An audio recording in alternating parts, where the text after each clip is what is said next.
السلام علیکم ناظرین، نعمت اللہ شاہ پریڈکشن سیریز میں آپ کو خوش آمدید کہتے ہیں۔ ناظرین، ویڈیو کو شروع کرنے سے پہلے آپ ہمارے چینل کو سبسکرائب کر دیں اور بیل آئیکن پریس کرنا مت بھولیے گا تاکہ آنے والی ہر نیو ایپیسوڈ آپ کو بر وقت ملتی رہے۔ نعمت اللہ شاہ ایک شعر میں فرماتے ہیں، تا مدت سہ 100 سال در ملک ہند بنگال، کشمیر شہر بھوپال گیرن تا کرانا۔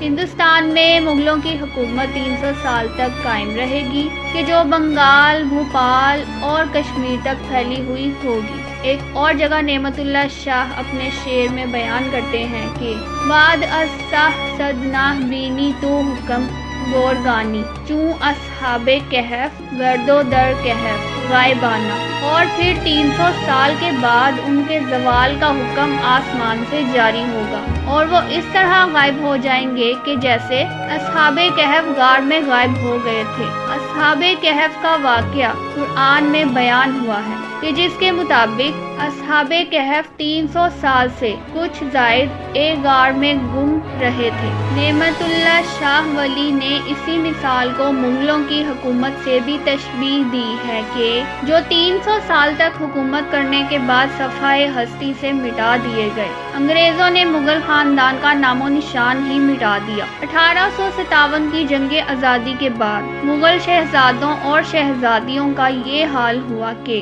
وہ گلیوں میں بھیک مانگتے پھرتے تھے اور انگریزوں سے چھپا کرتے تھے۔ آج بھی آخری مغل بادشاہ بہادر شاہ ظفر کی بچی کھچی اولادیں کلکتہ کی غلیظ آبادیوں میں قسم پرسی کی حالت میں زندگی گزار رہی ہیں۔ ایک اور شعر میں نعمت اللہ شاہ ولی انتہائی خوبصورتی سے بیان کرتے ہیں، راجگان جنگی میں خورو مست بہنگی، در ملک شان فرنگی آئند تاجرانہ۔ جنگجو راجے مہاراجے بھنگ اور شراب کے نشے میں مست ہوں گے اور ان کے ملک میں انگریز تاجروں کے روپ میں داخل ہو جائیں گے۔ یہ بات تاریخی اعتبار سے کتنی حیرت انگیز ہے۔ جس وقت مغل حکمران اور مسلمان نواب زوال کے دور میں شراب و کباب میں مست تھے، اس وقت ایسٹ انڈیا کمپنی تجارت کی آڑ میں ہندوستان میں جڑ پکڑ رہی تھی۔ 1601 میں ایسٹ انڈیا کمپنی بنی۔ 1757 میں انہوں نے بنگال پر قبضہ کیا۔ 1799 میں میسور میں ٹیپو سلطان شہید ہوئے اور پھر 1857 میں انہوں نے پورے ہندوستان پر ہی قبضہ کر لیا۔ اسی طرح نعمت اللہ شاہ ایک اور شعر بیان کرتے ہیں، رفتہ حکومت از شاں آئد با غیر مہمان، اغیار سکہ راہ انداز ضرب حاکمانہ۔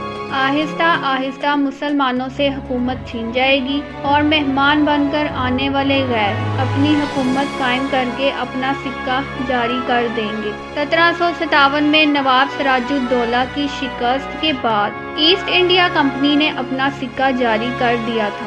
یوں ایک کے بعد ایک علاقہ فتح کرتے ہوئے ہندوستان کی مختلف اقوام کو آپس میں لڑواتے ہوئے انگریز آگے بڑھتے رہے، آ کے 1857 میں پورے ہندوستان پر ان کا قبضہ ہو گیا۔ ایک اور شعر ہے، بینی تو عیسوی راہ بر تخت بادشاہی، گیرند مومنہ راہ ہیلا و بہانہ۔ تم یہ دیکھو گے کہ بادشاہت کے تخت پر عیسائی قابض ہو جائیں گے اور پھر ہیلے بہانے سے مسلمانوں کی پکڑ دھکڑ شروع ہو جائے گی۔ 1857 کے بعد جو کچھ مسلم اشرافیہ اور شرفا کے ساتھ ہوا، جو کچھ نوابوں اور راجوں مہاراجوں کے ساتھ ہوا، وہ تاریخ کا ایسا شرمناک اور عبرتناک باب ہے کہ جس کو بیان کرتے ہوئے سر شرم سے جھک جاتا ہے۔ قابض انگریز فوج نے ہندوستان کے مسلمانوں سے شدید انتقام لیا۔ یہ فیصلہ کر لیا گیا کہ اب ہندوستان میں 1000 سال سے زائد حکومت کرنے والی مسلمان قوم کی پوری تاریخ، تہذیب، زبان